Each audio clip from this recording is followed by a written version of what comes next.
Corona virus देश के लिए चुनौती बनता जा रहा है। एक तरफ जहां कोरोना के मामले लगातार सामने आते जा रहे हैं, वहीं सरकार ने भी कोरोना से लड़ाई लड़ने के लिए अपनी कमर कस ली है। कोरोना का कहर अब देश के 16 राज्यों में अपना पांव पसार चुका है। देश भर में यह आंकड़ा 150 के पार जा पहुंचा है। नोएडा में कोरोना का एक और मामला सामने आया, वहीं लखनऊ में भी एक डॉक्टर कोरोना से संक्रमित पाए गए हैं। कर्नाटक में भी कोरोना के 2 मामले सामने आए। सरकार इस बीमारी को रोकने के लिए कड़े कदम उठा रही है। आज संसद में वेंकैया नायडू ने कोरोना से सावधानी बरतते हुए थर्मल चेकिंग करवाई।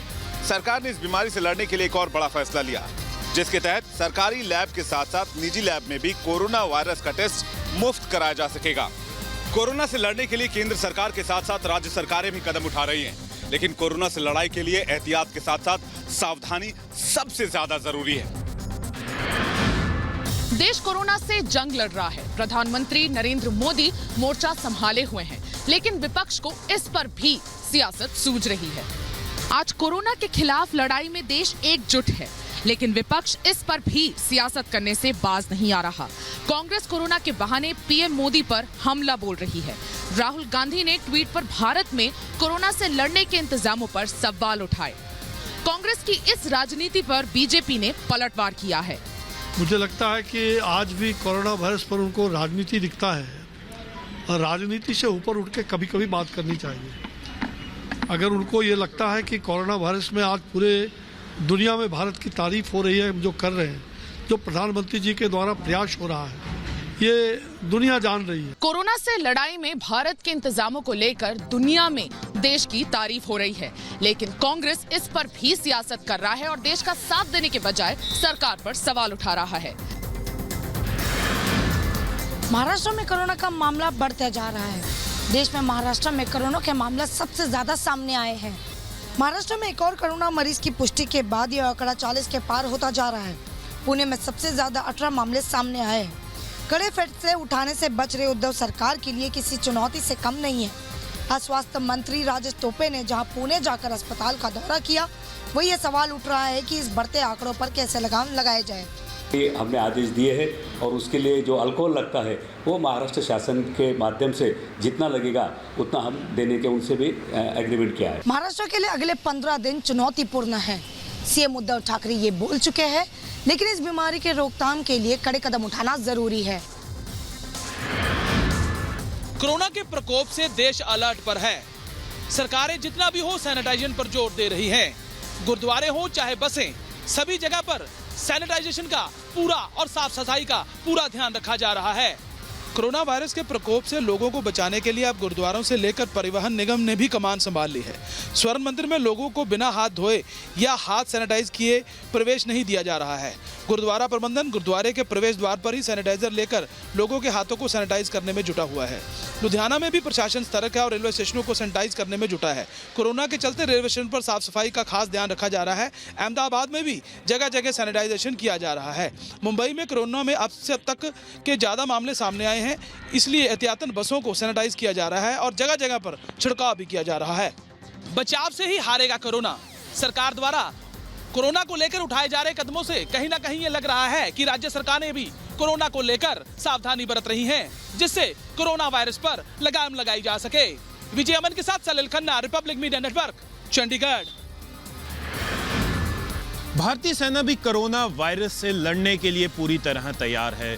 जहां आज भारतीय सेना ने एक जवान के कोरोना से ग्रसित होने का पुष्टि की है, वहीं पर भारतीय सेना ने कई ऐसे फैसले लिए हैं जिससे कोरोना वायरस से बचा जा सके। देश के इस संकट की घड़ी में भारतीय सेना मुस्तैद है। जहां एक और एयरपोर्ट से लेकर अस्पतालों तक भारतीय सेना ने कमर कसी हुई है, वहीं सेना के भीतर इस बीमारी से बचाव के लिए इंतजाम किए जा रहे हैं। छुट्टियों से वापस आने वाले जवानों के लिए सेना ने खास एडवाइजरी जारी की है, जिसके तहत जवानों को छुट्टी से वापस आने पर स्क्रीनिंग से होकर गुजरना होगा। कॉन्फ्रेंस और ट्रेनिंग पर रोक लगा दी गई है। वहीं लद्दाख में तैनात सेना के जवान के कोरोना वायरस पॉजिटिव पाए जाने के बाद जवान और उसके संपर्क में आए साथियों को क्वारंटाइन किया गया है। कोरोना के खिलाफ इस लड़ाई में भारतीय सेना फ्रंट फुट पे है। भारतीय सेना में ये बीमारी ना फैल पाए, इसलिए सरकार कई कड़े कदम उठा रही है। कोरोना भगाएगा गायत्री मंत्र। जी हाँ, कोरोना से लड़ने के लिए लोग अपने अपने तरीके अपना रहे हैं और ऐसी एक तस्वीर देखने को मिली है दिल्ली से सटे गुरुग्राम से, जहां पर लोगों ने कोरोना से खुद को बचाने के लिए गायत्री मंत्र पढ़ा।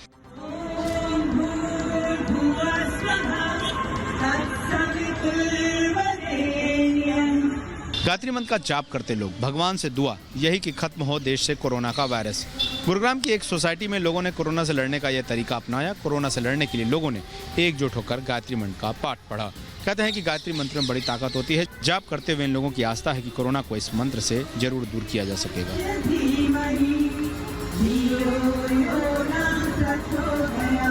जहां कोरोना से लड़ने के लिए सरकार अपने स्तर पर तरह तरह के जागरूकता अभियान चला रही है, तो वहीं आम लोग भी इस लड़ाई में अपनी ही तरह से कमर कस रहे हैं। दुनिया भर में कोरोना वायरस आपातकाल का दूसरा नाम बन गया है। बावजूद इसके दिल्ली में शाहीन बाग में तमाम प्रदर्शनकारी जिद पर अड़े हुए हैं। शाहीन बाग में जारी इस प्रदर्शन को देखते हुए साफ कहा जा सकता है कि इन लोगों के लिए दिल्ली में मंडराते कोरोना के खतरे से ज़्यादा अपनी सियासत चमकाने की फिक्र है। शाहीन बाग के प्रदर्शनकारी कह रहे हैं कि हमें बीमारी की चिंता नहीं, लेकिन ऐसे में सवाल उठता है कि आखिर दिल्ली की सेहत से कैसे खिलवाड़ किया जा सकता है।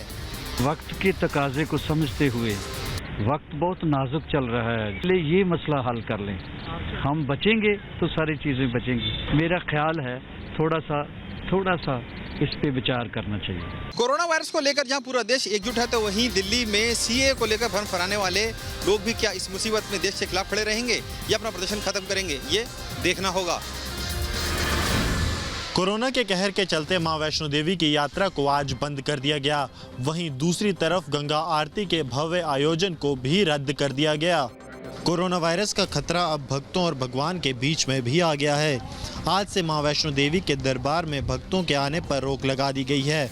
वैष्णो देवी की यात्रा को अगले आदेश तक बंद कर दिया गया है। जम्मू में वैसे ही आज से अंतर्राज्यीय बस सेवाओं के साथ साथ लोकल ट्रांसपोर्ट पर भी रोक लगा दी गई। दूसरी तरफ बात करें गंगा आरती की, तो वाराणसी के घाटों में भव्य आरती के आयोजन को रद्द कर दिया गया है। आरती पर लोगों की भारी भीड़ उमड़ती है, जिसके चलते ये रोक लगाई गई है। कोरोना वायरस के बढ़ते कहर के बीच मंदिर और अन्य धार्मिक स्थलों के आयोजन के बोर्ड खुद सामने आकर एहतियात बरत रहे हैं ताकि इस महामारी से बचा जा सके। कैमरामैन गौरव साहनी के साथ Gursimran Singh, Republic media network. Corona से बचने के लिए त्रिवेंद्रम की पुलिस ने गाने के जरिए, डांस के जरिए एक अनोखा संदेश देने की कोशिश की है। कोरोना को लेकर जहां देश भर के लोग डरे हुए हैं, दहशत में हैं, तो वही त्रिवेंद्रम पुलिस की जो पहल है, ये जो शानदार कोशिश है, वो दर्शाती है कि कोरोना से डरे नहीं बल्कि बचाव करें। मध्य प्रदेश में फ्लो टेस्ट पर चल रही सियासत दिन प्रतिदिन गर्माती जा रही है और बीजेपी और कांग्रेस एक दूसरे पर वार पलटवार कर रहे हैं। कमलनाथ सरकार पर छाए संकट के बादल छटने का नाम ही नहीं ले रहे। मुख्यमंत्री कमलनाथ का दावा है कि उनकी सरकार बहुमत में है। पिछले 16 महीनों में हमारी सरकार ने अपनी बहुमत साबित करी है। आज के दिन हम बहुमत की सरकार है। वहीं दूसरी तरफ शिवराज सिंह चौहान ने कमलनाथ को ड्रामेबाज बता डाला। देश के सबसे बड़े ड्रामेबाज हैं, आज उनको विधायक याद आ रहे हैं और विधायक इतने त्रस्त थे इनसे कि वो वीडियो जारी करके कह रहे कि हमें नहीं मिलना। मध्य प्रदेश में बीजेपी ने कमलनाथ सरकार के खिलाफ डटकर मोर्चा खोला हुआ है, लेकिन कमलनाथ की ये कोशिश है कि कैसे अपने बागी विधायकों को वापस अपने खेमे में लाया जाए। अब उनकी इतनी मेहनत कैसे रंग लाती है, ये तो बड़ा सवाल है। आज एमपी का सियासी ड्रामा और बढ़ गया जब दिग्विजय सिंह आज बागी विधायकों से मिलने बैंगलोर पहुंचे। नाराज विधायकों को मनाने पहुंचे दिग्विजय की चाल उल्टी पड़ गई।